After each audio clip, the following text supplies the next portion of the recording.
So I suppose the first question really is about how this project began. You touched on it earlier in your introduction, Asif, but if you could talk about how you came to the project and then how all of you joined in.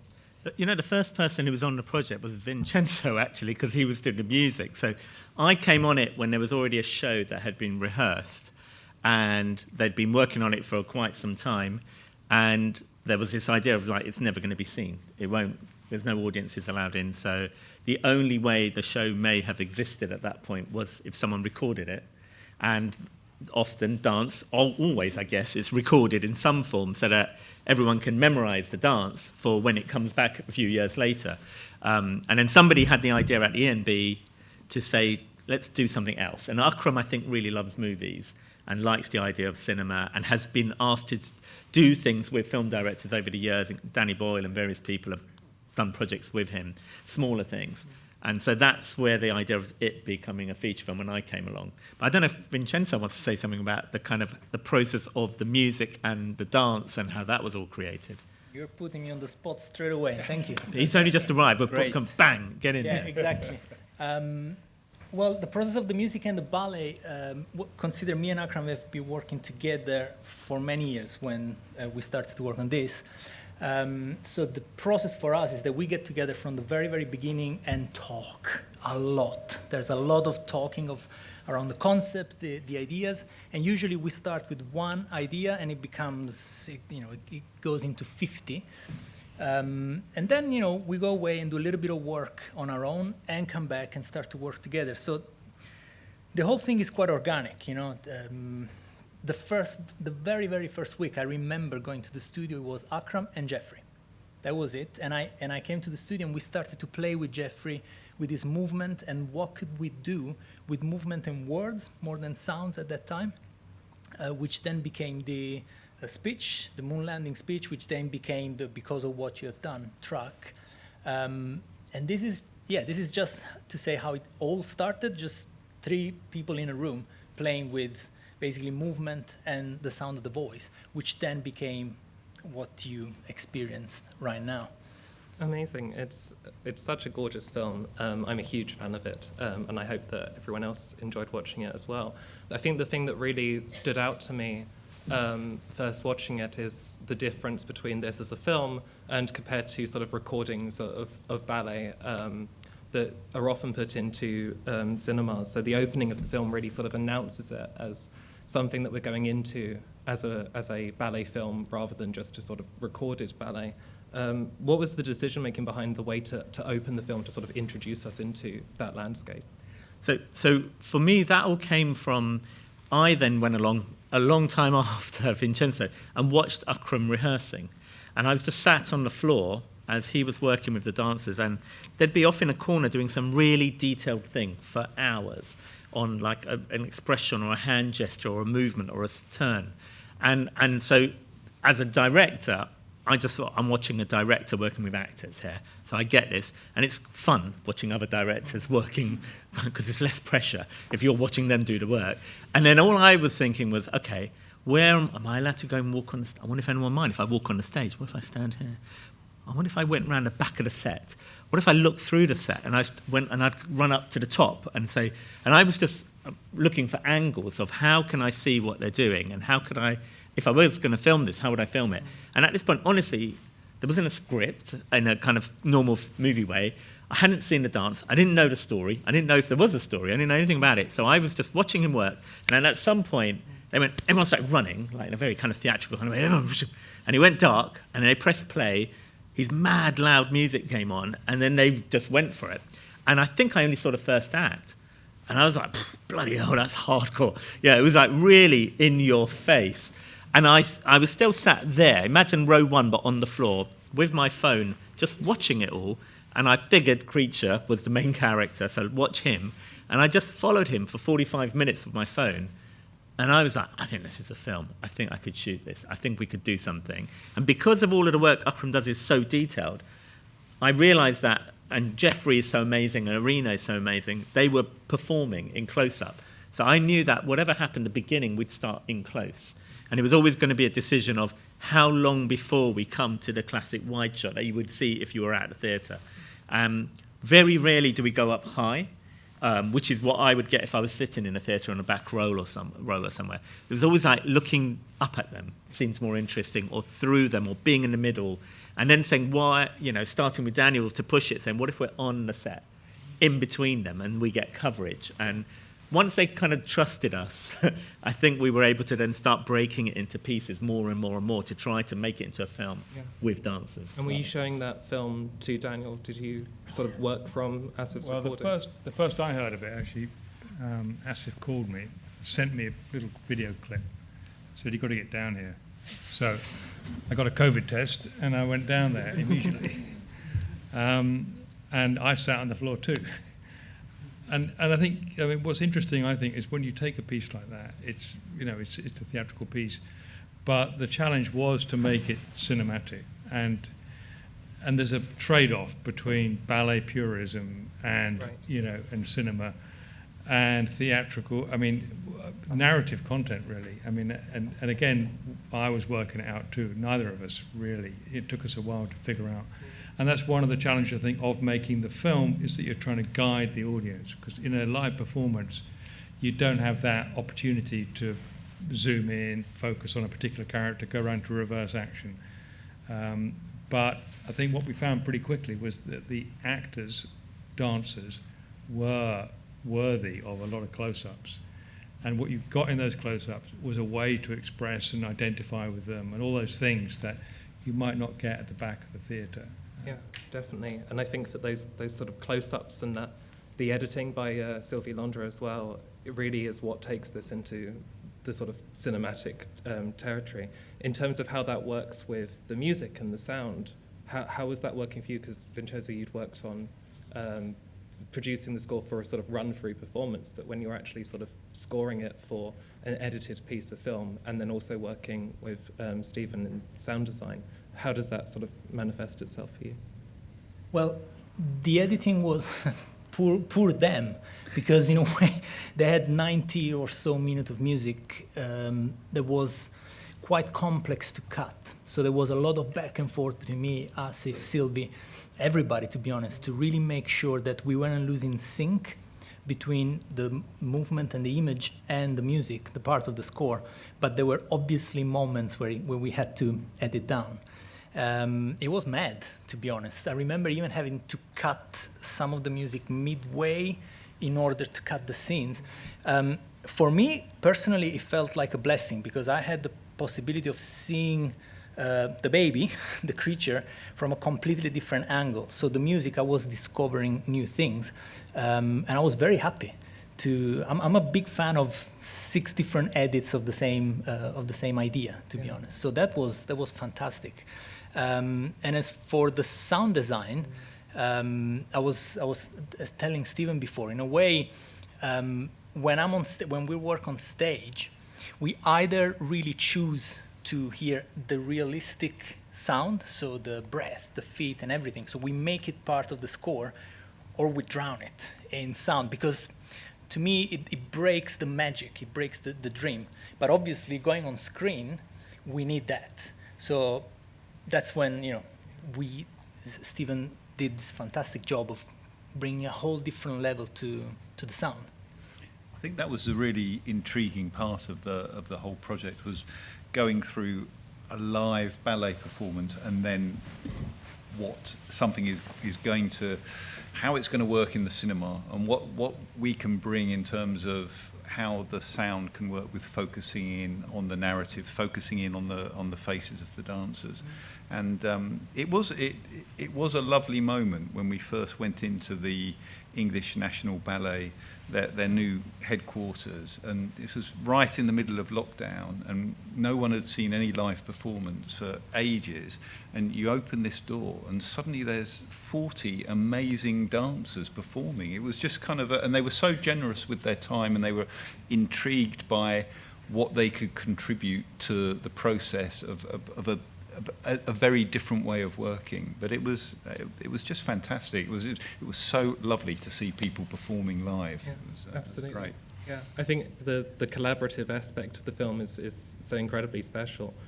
Was it difficult sort of working with Akram in that respect, and sort of as a director, working in that very collaborative space. I mean, and everyone knows it's really not good to have two directors on set, right? So there's that worry.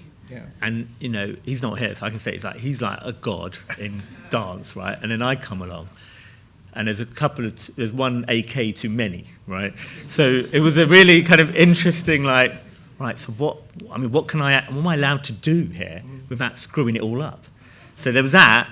And then he was very good and very giving, and I think very quickly said, look, the show is a show and the film is a film, you do your film.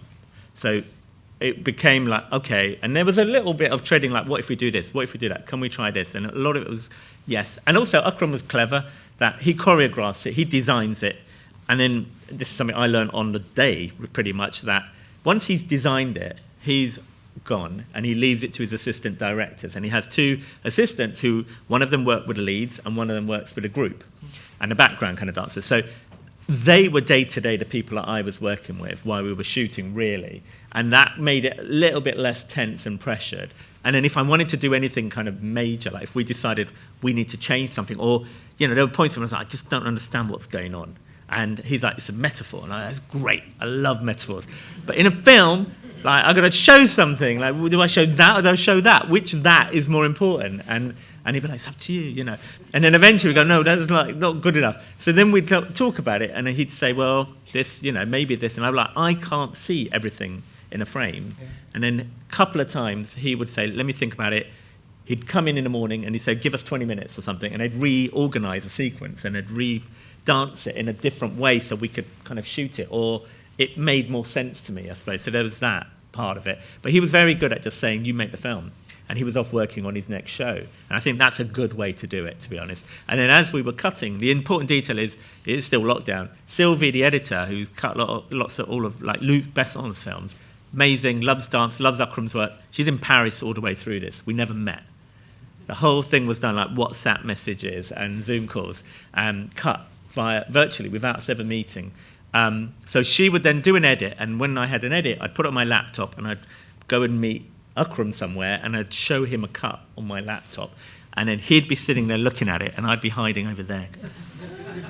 Because we've now cut 25 minutes out of the show or something, as Vincenzo, just like chopped it there, joined the music together, and that was always the test, was then showing it to Akram. And pretty much, I mean, the only notes sometimes were like, someone in the background, they're not in time, or that moment there. He was more looking at where do the dancers not feel like they're doing the best they can do, and they'll be like, oh, maybe there's a better take. Maybe there's just something there that you can improve the timing. But it was pretty good. I think also, it's all new. I think he'd never done a film, so that was all new. And you're watching it on a small screen, it's very different than projecting it and hearing it and seeing it big. It's a whole new thing, which we're used to imagining. And if you've not done it before, it's like a big leap to understand what it feels like when you see it big. Amazing. Thank you so much. I think we should open up to audience questions. So, if I think it's just worth mentioning, Stephen, how much time did you actually have with the dancers? Because everything you hear has been post-dubbed. None of the breathing, the clothes, the footsteps, any of that was recorded live because the music was playing. So you didn't hear a thing. So everything that you hear, Stephen has added. How much time? Not enough. Not enough. But what was great is that when the main rehearsals were going on, some of the dancers would come up into one of the rehearsal rooms, and they would be intrigued enough to come and give their time to the sound crew. We'd basically put they'd have a receiver in their ear so they could hear the music, so they could dance. They had the timing, but then we'd record their movements, their breaths, everything. The cloth, when the janitor's bucket goes across, all those kind of things, and it was great. We were able to kind of really focus in on the sound that we needed, but because especially Jeffrey and Erina were so expressive, we knew we had to get them for the emotion that they put into their performance, for their breaths, and that is them. We managed to keep it to them at all times, and I think that does make a difference. I mean, every time I've seen it a few times, the film, And I mean, every time I see it, I'm very aware, I mean, of how important that sound is. And I'm not sure that it's instantly appreciated when you see it, but because you're not really tuned into it in the same way as you are the image or the music. But I think it puts you in the space with the characters in a way that's lifts this into somewhere else. So all the other work that we did is, you know, one thing, but I think the sound, and I remember, you know, those recording sessions were quite weird. Yeah. You know, you'd be running around the room after someone panting, you know. Very important pants. Though. Yeah.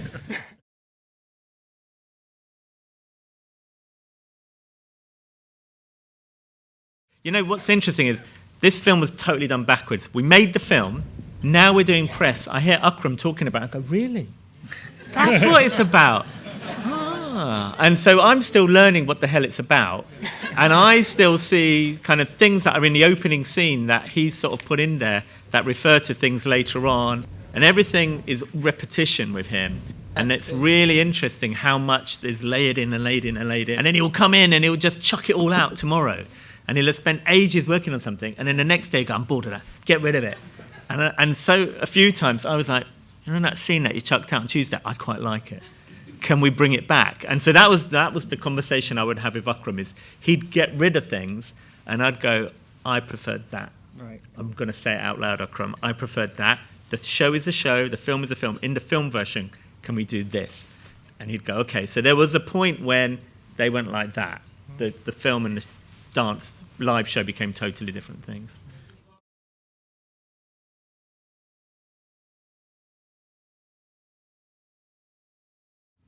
Well, I don't know if any of you have an idea. I mean, it's all sort of filmmaking, but slightly different. What was interesting were the kind of, what I would call the union rules of dancers and the EMB, which is not in sync with film rules, like what time of the day begins, when you stop for a break and when you finish.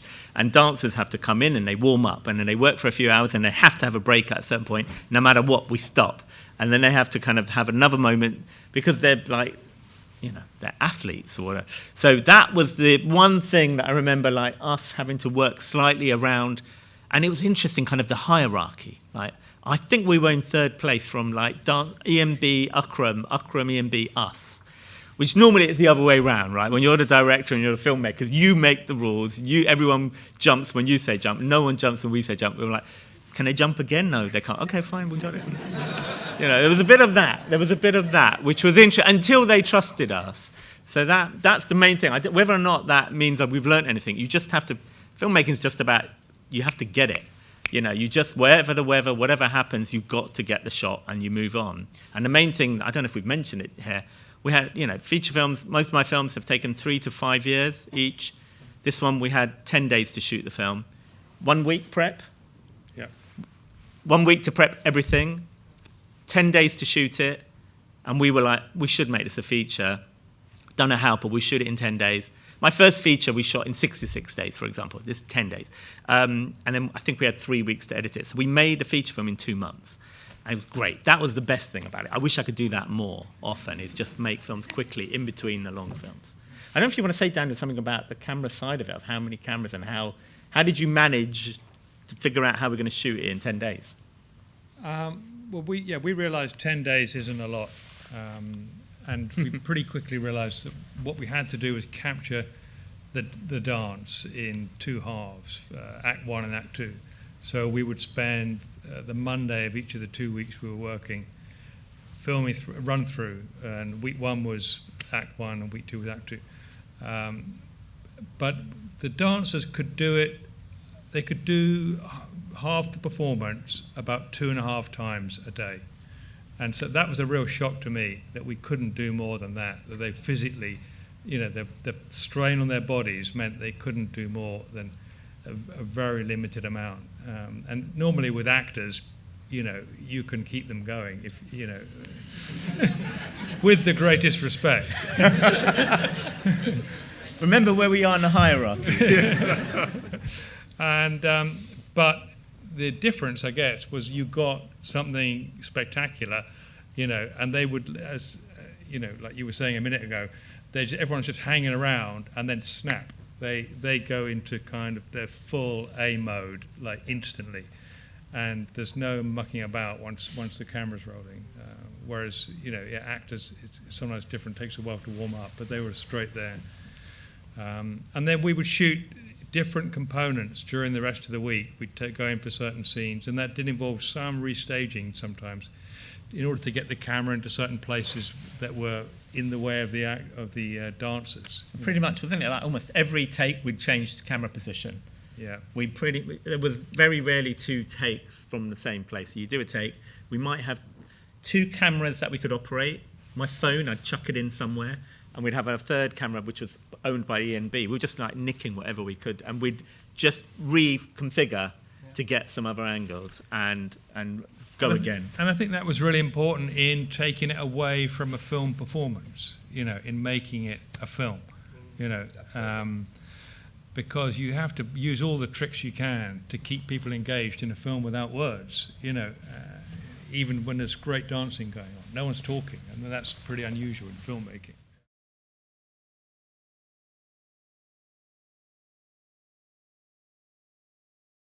I mean, I can't help it. I look for stories, and that's like my job. So I would say that for me, the reason why I thought it was interesting is that I felt it is all dance. It's all going to be amazing dancers. But I felt, can I do something slightly different by giving, I feel there's a story there, by giving a story which is entirely told through brilliant dancers, but it isn't like just going to be out here doing the wide shots. And because the work is so intense and so layered and so complex and everything, it felt like a movie to me. It felt like something I thought would work as a film. Not everything necessarily would, if that makes sense. And that was it. And it was like an experiment. That's the truth. It was like, let's just do it and we'll see. And at that point, we had I've made, honestly, short films and commercials with more money than we had to put on the screen on this one. So it was like one of those, we haven't got a lot of time, we haven't got a lot of money, but because we didn't, we just had to do it quickly. And that was the fun part of it, was just do it. And we'll worry about it later. And it's really amazing that BFI decided to release it. We weren't sure if we had any distribution or anything. Thank you so much, all of you, for joining me, and thank you everyone for staying. Thank you.